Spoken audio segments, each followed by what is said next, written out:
Hi guys, my name's Darren. Thank you for joining me on my channel. I'm very new to this, so please be nice to me. Welcome along. This channel is something that I've been thinking about doing for a couple months now. I've been a console gamer for as long as I can remember, since the Sega Mega Drive, so I've been playing racing games and I've been playing games in general for a long time.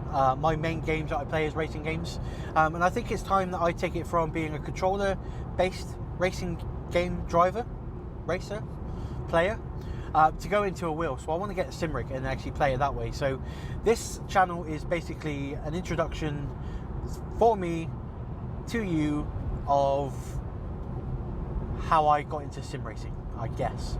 So I've been looking at this for a couple months. I've been on Facebook groups, I've been doing research of my own on YouTube, looking at different wheels, different setups, different rigs, and I've come to a conclusion. So my first conclusion was I want Fanatec. The reason I want Fanatec is because they're known, because they work with Xbox and PC, and because a lot of people say they're great. So that's why I went with Fanatec. Now my first idea was to get into it with the Xbox bundle, which is effectively a set of their basic pedals, the 2.5 belt driven wheel, and their Forza compatible kind of GT style rim.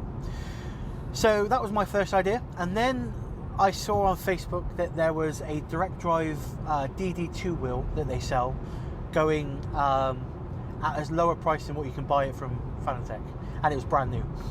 And that completely changed my idea of what to go for. So started doing research on that, started doing research on direct drive, and I found that at the time of me saying this, the DD1 and the DD2 by Fanatec are the only two direct drive wheels that work on a console, and specifically the Xbox One, which is what I currently race with. So that was my only option for direct drive. This DD2 is obviously great. It's a direct drive wheel. Don't have to worry about belts and all that sort of stuff. So I decided to get that. So that changes completely what I was going to get. So I went to the DD2. It's currently in the back of the car. I've actually went just to pick it up. So I'm driving back with it now. So it went from being a belt driven wheel to a direct drive wheel, which is great, I think. And I changed the rim then that I was going to get from a GT wheel to the Formula 1 wheel. The F1 V2 wheel is the one that I ended up getting. So, and the advanced paddle module to go on the back. So instead of it being two shifters on the back, it then goes to 6 shifters on the back. So you have the ability to have one for obviously upshift, downshift. You've got clutch paddles or accelerator paddles, and you've got 2 other ones at the top that you can use however you want. So I went with that.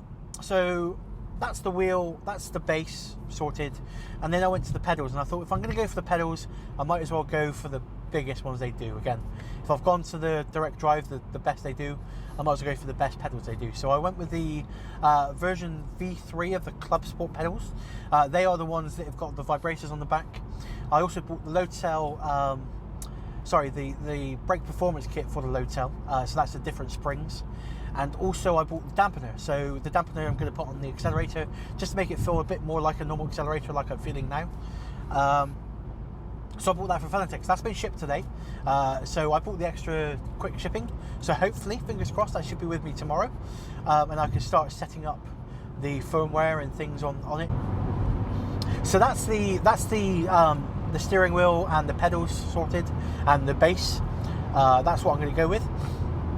So then the next idea was, what am I going to do for a mounting system, a rig for this to go on? So I decided quite quickly, after again Facebook research, YouTube channel videos, and actually watching people play with different rigs on YouTube, seeing the flex on the pedal bases, and with them the wheel being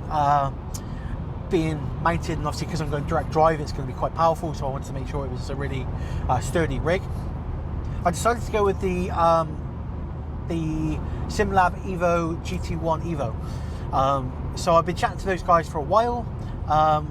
I've been deciding how to get my rig. I'm going to modify it slightly from what it is when you buy it, because I'm going to put the direct drive mounts onto the on the DD2. So I also want to put the monitor on the actual rig. So I've got a TV, a 49-inch 4K curved TV that's going to go on it. So I also needed to be able to mount that. But what you would normally do is put the cross member that comes with the GT1. You then put the base plate for the wheel on it, and then you put the monitor mount behind it. But obviously, as soon as you put a DD1 or a DD2 or a direct drive wheel on it, you lose that cross member. But I still need that cross member. So what I've ended up doing is I'm going to buy another set of uprights that are going to sit behind my upright that's going to have my my DD2 plate on it. And then I'm going to use the crossbar then on that, and I'm going to make the monitor to that. So it will all become clear in my next video when I show you how I make my rig. But I've been chatting to the guys about that. They've been super helpful. I'm actually going to the Netherlands from the UK on Friday. I'm filming this on Tuesday, and I'm going on Friday to actually pick it up because I love to see the guys that I'm actually buying kit from and speak to them. So I'm going to go and put a name to the face, or the face to the name, and actually go and pick up my kit. So I'll do a time lapse on that, and I'll do a bit of a rig, kind of a bit of an introduction to me going and pick that up. So stay tuned for that. But this is just a quick introduction, telling you what I'm going to get, telling you what I'm going to do, and just give you kind of an idea of where I'm going with this channel. So, as I said, I've never done this before. I've never been a YouTuber. I've put videos up of me racing and doing go-karts and things, but I've never put myself out on the face of the camera. So, yeah, join me for this. I think it's going to be quite interesting. Coming from a controller and going into being a sim racer or using a sim rig, it's going to be much different to what I'm used to. I'm looking forward to it. I'm excited to get it already, and to kind of share this experience. And I'm going to kind of show all of the steps. So going from, I've just bought my computer, and what do I need to do to get my install? How do I get to iRacing, Assetto Corsa? How do I get my firmware sorted with my wheel? All of this stuff I don't really see on YouTube as a kind of a story. I see it from people who've done firmware upgrades, and they show their wheels off, and they show what they're buying, and a lot of people you see they've already done the teething problems, and you don't see them. And I want to kind of show that off and kind of show the whole process, the whole story. So join me on here. Thank you for listening to me ramble for what's nearly 7 or 8 minutes, I think. Thank you for being here. Stay tuned. I think it's going to be a lot of fun. Thanks, guys.